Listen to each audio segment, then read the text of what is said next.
The galaxy was a vast, dangerous expanse, populated by species that had long learned to thrive in the hostile environments of their home planets. Some had conquered Deathworlds with ease, others had adapted to extreme conditions, but none had truly faced the terror that was humanity.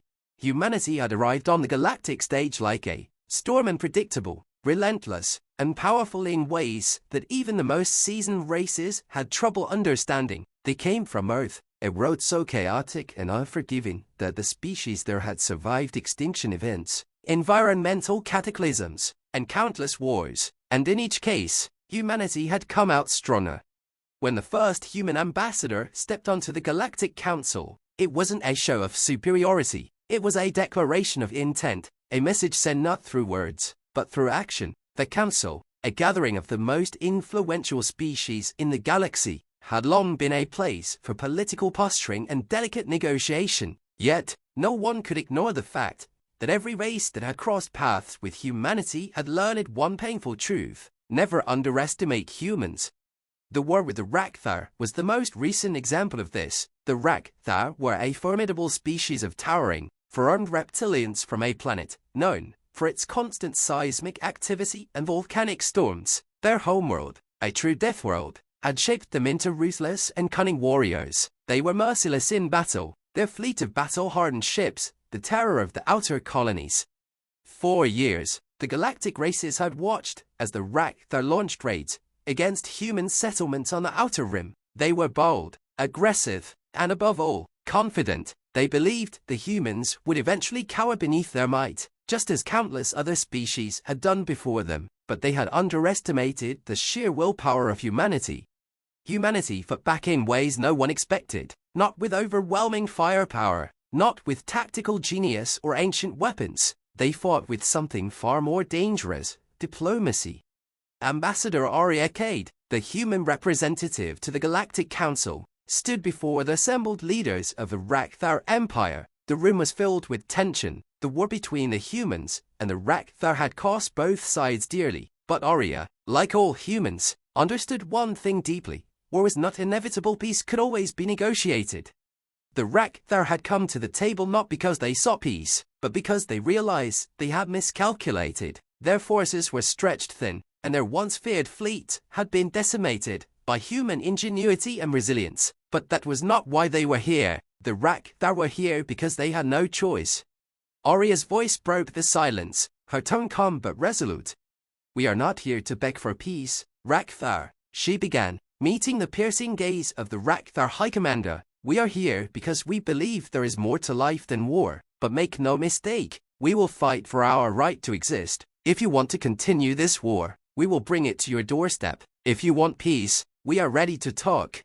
Her words were simple, but the weight behind them was felt by every being in the room. For the Rakthar, this was an ultimatum, a choice between continued destruction or the possibility of peace. They had faced the humans in battle and found themselves on the losing side, but they could not ignore the fact that humanity had achieved what no other species could. They had not just survived a death world, they had mastered it. The Rakthar commander, a massive reptilian figure with scales like obsidian, leaned forward. His voice was low and gravelly. "You speak of peace, human, but do you think your fragile species can withstand the full might of the Rakthar Empire?" Arya didn't flinch. "You've already seen what we can withstand." The Rakthar leader's gaze hardened. For a moment, it seemed as though the room would erupt into violence. But then, the High Commander did something unexpected, laughed. It was not a laugh of amusement, but one of reluctant admiration. "We have underestimated you, human," he admitted. "Perhaps we should have learned sooner that there are forces in the galaxy more dangerous than our weapons. Perhaps we should have respected the strength you derive from the most unpredictable thing in the universe, your survival instinct." Arya nodded, her expression softening. "The question is, Commander, can you respect that strength enough to seek peace, or will we all fall into a war that will leave nothing but ashes in its wake?" The negotiations that followed were long and grueling, yet, over time, the humans proved to be more than just negotiators. They were master diplomats, capable of understanding the desires and fears of every race at the table. They knew the Rakthar craved respect, but also understood their own limitations. They knew the galaxy was a web of allegiances, alliances, and enmities, and that all these threads had to be carefully untangled. In the end, the Rakthar agreed to a ceasefire, not because they feared humanity's military might, but because they had realized something crucial. The humans, despite their relatively young presence in the galaxy, have become a force that could not be ignored not through sheer power, but through the ability to change the game entirely. Humanity's role in the galaxy was now undeniable. They were no longer seen as a species that simply fought, but one that understood the true cost of war and the value of peace. And though there would be more battles to come, more struggles, more challenges, one thing had become clear to all: humans would not be erased. In the end, it wasn't just humanity's military strength that ensured their place in the galaxy, it was their resilience, their determination, and above all, their ability to find a way to survive in the harshest of worlds, no matter the odds. And in the infinite reaches of the galaxy, this would be their greatest weapon.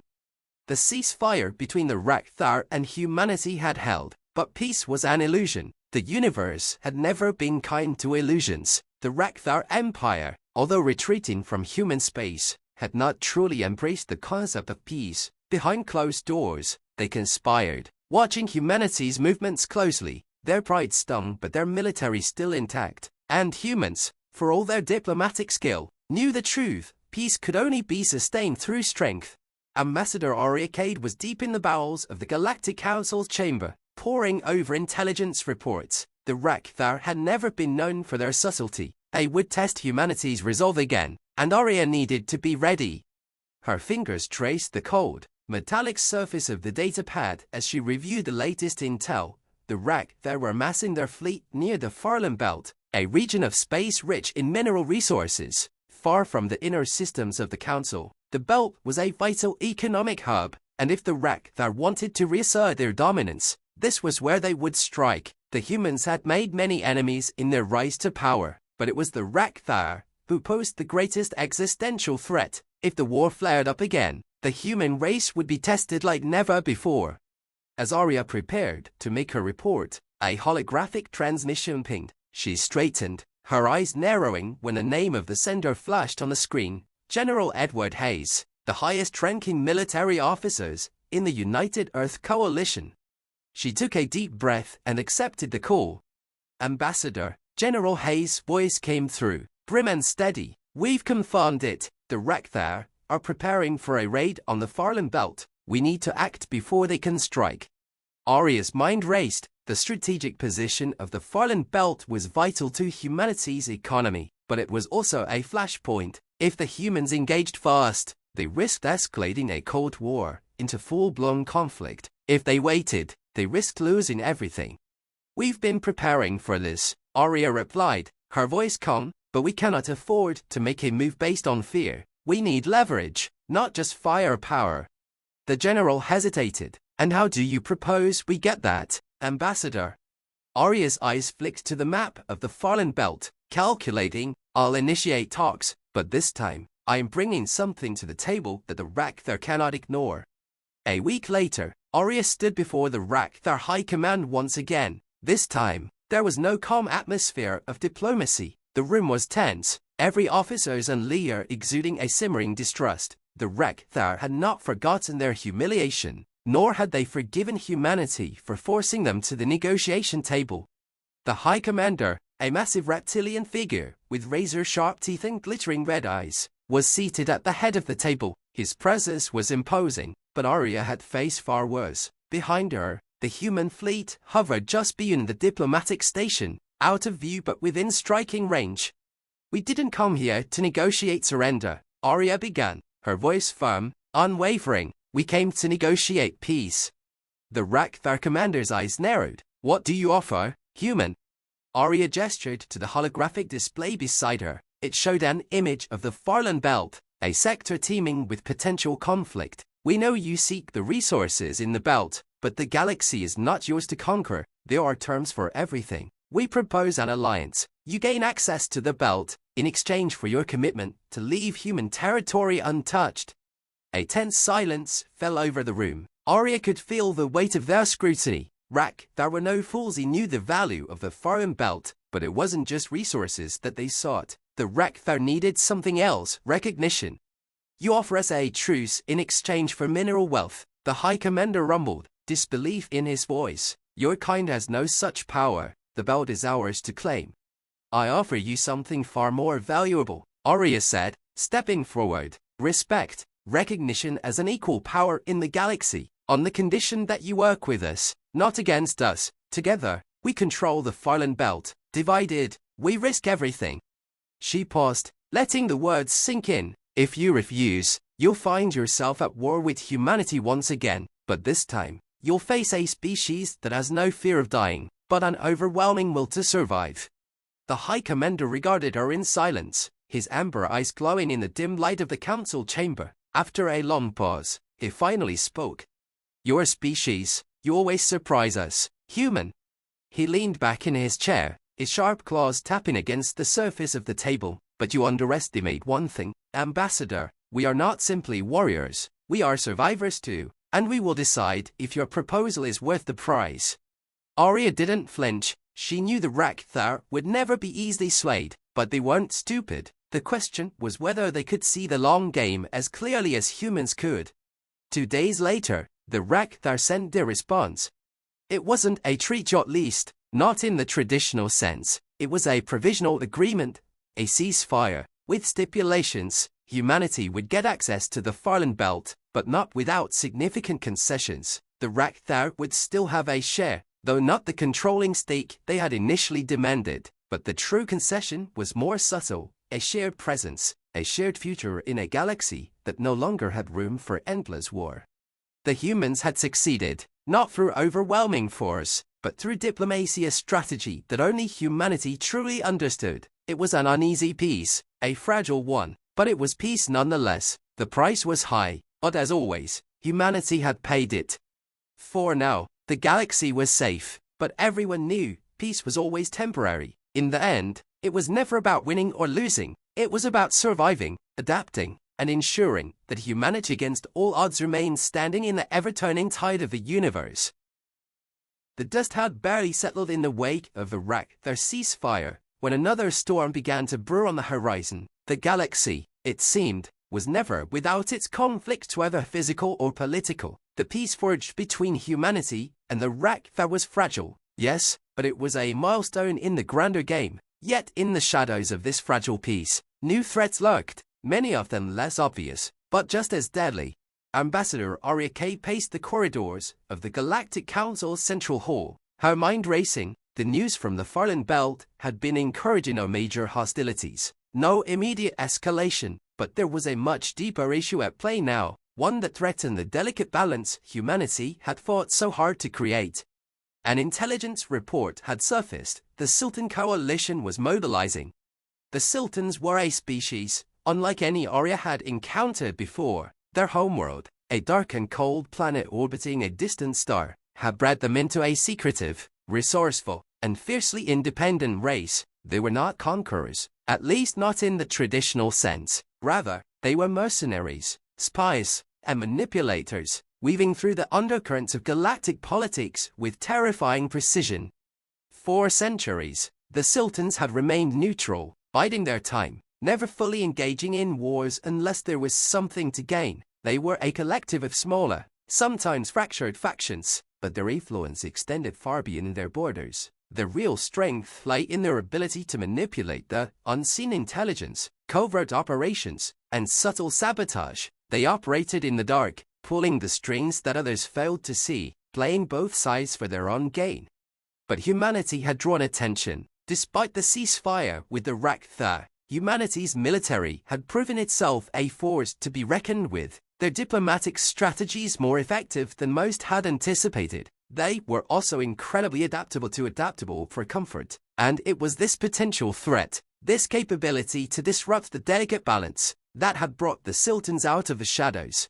Arya stepped into the meeting room, where her team of top-tier diplomats and intelligence officers waited, their faces set in grim expressions. She had already sent word to the council this was no longer just a matter of negotiation. This was war, but a war without a single shot fired, without a single fleet mobilized. This was the unseen war.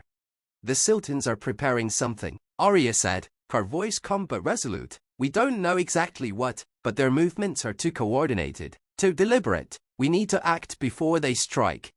Lieutenant Commander Eli Davis, her chief intelligence officers, spoke first. It's worse than we thought. We've intercepted communication that points to a shadow alliance between the Sultans and several other factions. They're not just playing US, they're playing the whole galaxy. If we don't expose them, we'll be caught in a web we can't untangle. Arya turned to face her team, each one a master in their respective fields: diplomacy, espionage, military strategy. We need to go on the offensive, but not with weapons. We need to outplay them, outmaneuver them. We need to expose the Sultans and their puppet strings before they can pull us into their trap. Eli nodded. It's not going to be easy. The Sultans are experts at covering their tracks. We'll have to find their weaknesses, and there's only one way to do that. The plan was set in motion. Arya would need to attend a covert diplomatic summit, hosted by the Sultans in a neutral zone. The goal was to gather intelligence, sow distrust among their allies, and hopefully expose the coalition's plans. It was a dangerous mission, only where even the smallest mistake could unravel everything. The summit took place on an ancient space station, orbiting a gas giant in the uncharted reaches of the galaxy. The station was ancient, once a relic of a bygone era, now repurposed as a neutral meeting ground for various factions. The Sultans had already begun their slow encirclement, sending their operatives into the shadows, and Arya knew she would be their main target. They couldn't afford to let humanity unravel their plans. As Arya arrived on the station, her heart beat steady, her mind sharp. She could sense the weight of the mission. This was more than just diplomacy. This was the first move in a larger game, one that could change the balance of power in the galaxy. The summit began under the guise of peaceful negotiations. Representatives from numerous races were in attendance, but none stood out more than the Sultans. Their representatives, draped in dark robes that seemed to absorb the light, moved through the crowd like shadows. Their faces were impassive, calculating, ever watchful. It was clear they knew how to read a room, and Arya had to be careful not to reveal her own plans too early. The discussions started innocuously enough: trade agreements, resource allocations, even some talk of peaceful coexistence. But Arya knew better. She kept her eyes and ears open, always looking for the slightest deviation, the smallest hint that would reveal the true nature of the Sultan machinations. And then she saw it. A subtle exchange between a Sultan delegate and an ambassador from the Koros, a species known for their volatile tendencies. It was just a gesture, barely perceptible, but Arya had seen it before. The glint of something exchanged, something that shouldn't have been there. A coded message, a signal. Time to move, Arya whispered under her breath. The next few hours were a blur. Arya and her team worked in tandem, tracking down the key players in the Sultan coalition. Using the subtle clues she had gathered to piece together a much larger conspiracy, she had to thread the needle carefully, for the Sultans were always a step ahead, but they had made one fatal mistake: arrogance. By the time the summit concluded, Arya had gathered enough evidence to expose the Sultans' intentions to the Council. The Sultans were orchestrating an intergalactic coup, using their covert operatives to destabilize government and sow division between the galactic powers. Their goal was not direct war, but manipulation, manipulating conflicts, weakening alliances, and positioning themselves as the only power capable of maintaining order. With the evidence in hand, Arya made her way back to the Galactic Council. It wasn't the kind of victory that came with a loud roar of triumph. It was quieter, more insidious, but it was just as important.